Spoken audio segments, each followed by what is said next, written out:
My first rental property was a complete disaster. It made my money jiggle jiggle, but luckily, the second one made it fold. Kind of makes it sound like I lost money playing poker or something, but it's for the meme. Either way, I learned a lot from that first rental property disaster. And if you want to see that video, click here, but make sure to come back here and watch this one afterwards. Long story short, I purchased my first primary residence here in Austin, Texas in the fall of 2020. After just 6 months, I was able to sell it for a profit of $100,000. And after paying some capital gains taxes, I was able to put 20% down on a more expensive property closer to town in Austin. I was also in a position where I could put 25% down on a cheaper rental property in the Midwest using a brokerage that my realtor's been working with for a few years. I rushed into the first opportunity I could, and the cash-on-cash return and cash flow is a complete disaster. But you can check that video out for more information. After I purchased my second primary residence here in Austin, Texas, I immediately started saving up as much money as I could to buy a second rental property. But this time I was going to do it meeting the criteria I set. So what is my criteria for buying a successful rental property? Well, number 1, wait for a good deal.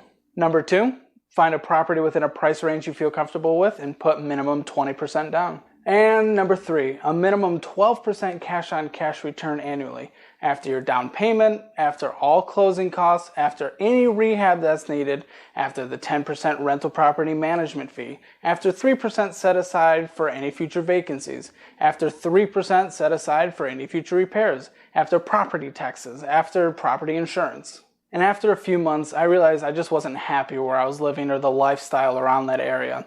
See, I was 30 minutes north of downtown, deep into the suburbs of Austin, and there was just nothing to do there. It took 30 minutes to get anywhere, or 60 minutes if it was rush hour, and if you know anything about Austin, there was no public transportation to use. I really could not stand the suburban lifestyle and the car dependency. I just wanted to walk out of my place, be where all the coffee shops, restaurant, and endless parks are that Austin has to offer. And after thinking about this for a few months, I decided I should move downtown for the quality of life. But I was only willing to do this if I could at a minimum break even selling my property and put 20% down on a property downtown. Now I know what you're immediately thinking. Why not just save up more money, put a down payment down on a property downtown, and just rent out my old house? Well, there's 2 main reasons. Reason number 1, the median home price in downtown Austin, Texas is $825,000, which would take a long time to save up that 20%. And reason number 2, if I were to rent out my previous home, it would actually cash flow at a negative because of how crappy the area is. Well, maybe the area wasn't that crappy, but for myself, I was just a single dude living in a 3-bedroom, 2-bathroom house, which sounds good to rent out, but it was actually under 1,500 square feet. And that's hard to market to families in the suburban lifestyle. Now, I'll go over the chaos of what it took to sell that house and what it took to buy my condo downtown in a future video. Now, after all was said and done, I was able to sell that home and purchase this condo downtown. I was able to put 20% down and still have $30,000 left in profits I actually made from selling that house. So now it was time to start searching for that second rental property.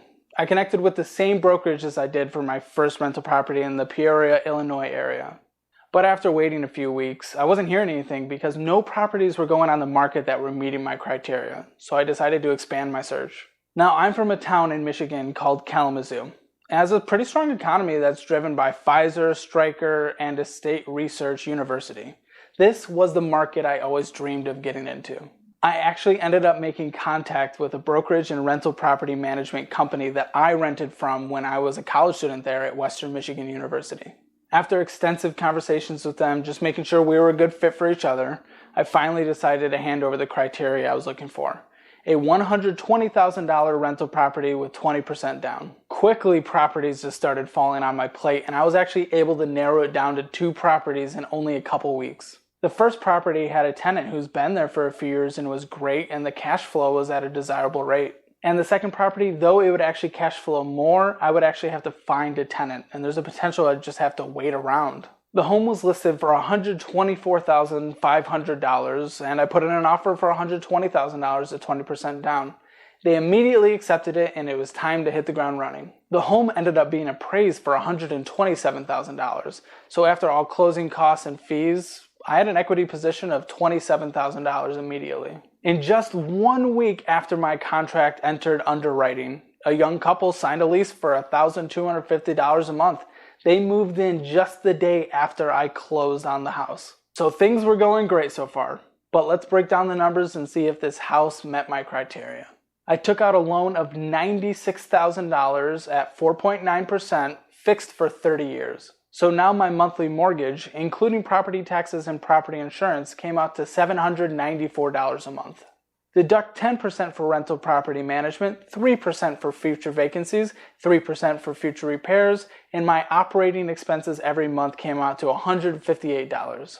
So now I'm left with a cash flow of $271 a month. So this comes out to 11.61% cash on cash return annually, which is very close to that 12% criteria I had set. But honestly, I'm pretty happy with this.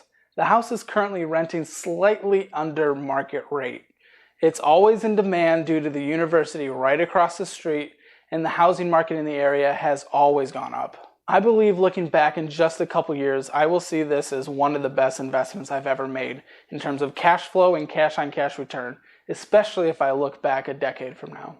And I still have more properties I cannot wait to discuss in future videos. Give this video a like and leave any comments below so that YouTube recommends this video to other people.